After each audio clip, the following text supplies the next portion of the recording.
Thank you and welcome to the show this morning.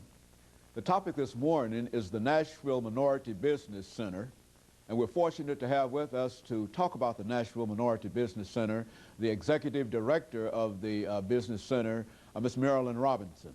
And of course, Ms. Robinson, let me welcome you to the show this morning. Thank you, Dr. Haney. I appreciate the opportunity to come again. It's been a long time. Oh, it has been a very, very long time. As a matter of fact, Ms. Robinson, we had an opportunity not long ago to look at some of the tapes that we did during the period prior to today.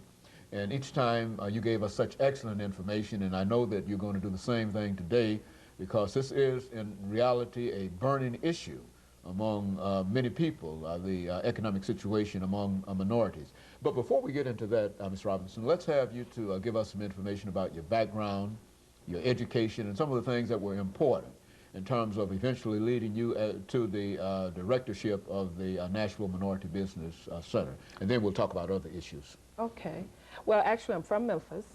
I moved here in 1984 to establish the Minority Business Center. But prior to that time, I worked for the Memphis Minority Business Development Center. I graduated from Lemoyne College with a degree in business administration with emphasis in accounting. Prior to that, I was a tax examiner at the IRS. So my stay here, you know, I thought it would be like a one-year assignment, but now I look back, it's been 19 years. So that's what brought me to the Minority Business Center. Now, what is the Minority Business Center in the sense that I think you said that you came in 1984. Did you come specifically to deal with the Minority Business Center? I did. Now, what is this idea, and sort of put it within some framework of some of the activities that were going on at that time that would cause the creation of such an organization, or such a facility that you have? Well, during that time, let's take it back to the beginning. The Minority Business Development Agency was created in 1969 under the Nixon administration. He was the first president to promote economic development among African Americans, and he created the Minority Business Development Center program, and there were 100 centers located all over the United States where there was the largest concentration of minorities. I worked with the Memphis Center from 78 to 84. Then a business opportunity became available, so I was encouraged to move here to establish the Nashville Minority Business Center.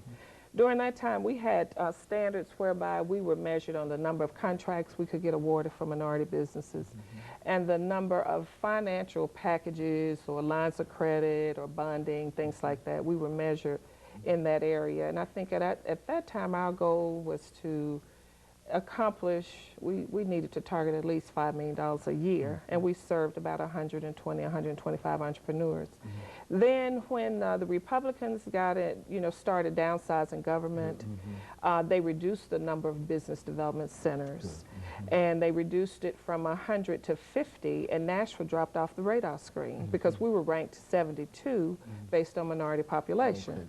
So then we just kind of regrouped and refocused, and we decided that we would use our relationships with the corporate sector and use our relationships with the elected officials on the state and local government sector.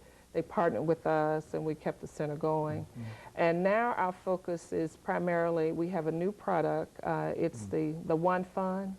That's the Minority Business Development Loan Fund, where we offer low-interest loans to small businesses, specifically minority small businesses. And we were able to do that because the council and the mayor Purcell saw the need, and they matched our vision to attract alternative forms of capital for minority business enterprise. And our bankers, they recognized the need, and we were able to raise $2 million within 90 days. We got commitments for $2 million. Overall, our goal is to raise $12 million over the next 3 years. And this loan fund, it's low interest, meaning that our terms are much, much better than the banks.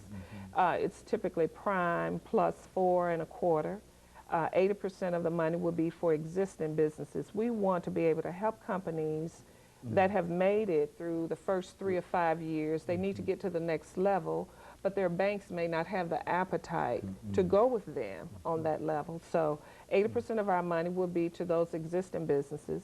We recognize that new startups need money, and if they have a demonstrated track record if they demonstrate that they understand credit and they pay their creditors on time, we're prepared to take a plunge with them as well. So 20% of our money will be for new startups. And we model this program after a program in Atlanta, a program in Florida, a program in Charlotte, in Baltimore. We just kind of looked at the best practices and just took what we wanted and came up with our own product. And this is the brochure we have. Very good. And of course, as part of this program, the local government, metropolitan government, is working with the and let's have this first commercial break, Ms. Robinson, and then we'll come back and because the minority